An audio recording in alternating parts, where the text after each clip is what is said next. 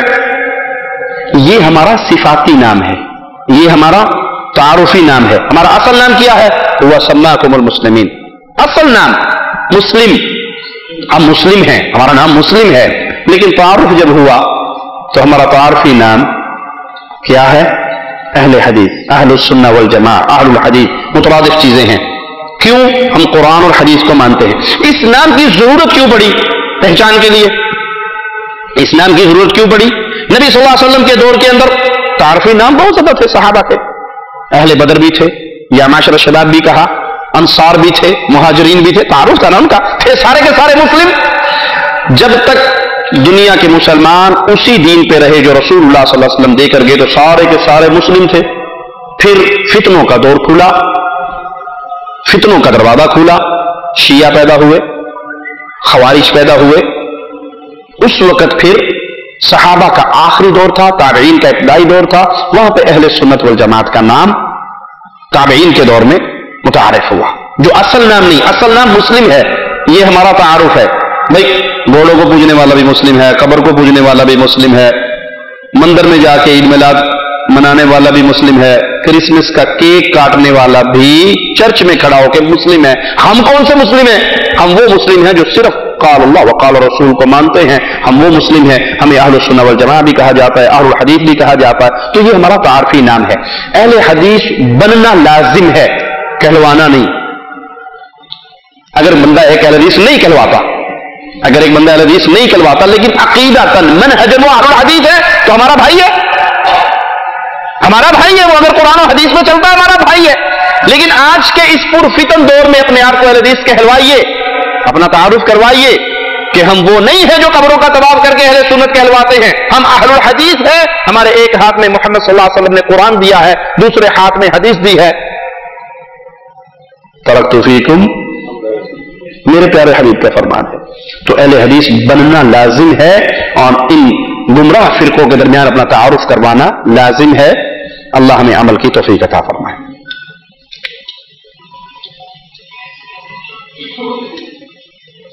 ایک شخص نے کہا کہ سعودی عرب والے مسلمان نہیں, اس لیے ان پر اللہ کا عذاب آیا ہے. انا للہ و انا الیہ راجعون. اسے تو بھائی ہاں, جیسے آپ مسلمان ہیں ہم ویسے واقعی سعودی عرب والے مسلمان نہیں ہیں. آپ قبروں پہ سجدہ کر کے بھی مسلمان ہیں, آپ قبروں کا طواف کر کے بھی مسلمان ہیں, آپ یا علی مدد کے نعرے لگا کے بھی مسلمان ہیں, آپ ہاتھ میں امام زامن باندھ کے بھی مسلمان ہیں, آپ کوٹھے پہ کالی ہنڈیا رکھ کے بھی مسلمان ہیں, آپ ٹوڈی گاڑی کے آگے جوتی باندھ کے بھی مسلمان ہیں, آپ گلے میں تعویذ پہن کے بھی مسلمان ہیں. واقعی سوری, ہم ایسے مسلمان نہیں ہیں جیسے مسلمان آپ ہیں. ہم وہ مسلمان ہیں جنہوں نے کتاب اللہ اور سنت رسول اللہ کو اپنے سینے سے لگایا ہے. اللہ کی رحمت سے سعودی عرب دنیا کا وہ ملک ہے جہاں پہ امن ہے. امن ہے یا نہیں؟ شانتی ہے یا نہیں؟ دنیا میں کہیں یہ امن آپ کو ملتا ہے؟ ٹھیک ہے, ملتا ہے کہیں پہ؟ مجھے یاد ہے کراچی کے ایک بھائی نے واقعہ سنایا کہ میں نے موٹر سائیکل موسیٰ لین میں ایک بجلی کے کھمبے سے موٹی زنجیر اس کے ٹائر میں ڈال کے کھمبے سے باندھ دی کہ کوئی چوری نہیں کرے گا. صبح اٹھ کے آیا تو چور نے نٹ سے ویل کھول کے چھوڑ دیا, باقی اٹھا کے لے گیا کہ ویل پھر لے لوں گا بازار سے. اور یہاں آپ دیکھتے ہو کہ لاکھوں کی گاڑیاں روڈ پہ کھڑی ہوتی. ہم ریاض سے سفر کرتے ہیں, اللہ کی قسم میں اپنا واقعہ سناتا ہوں. گاڑی چلاتے چلاتے نیند آ جاتی ہے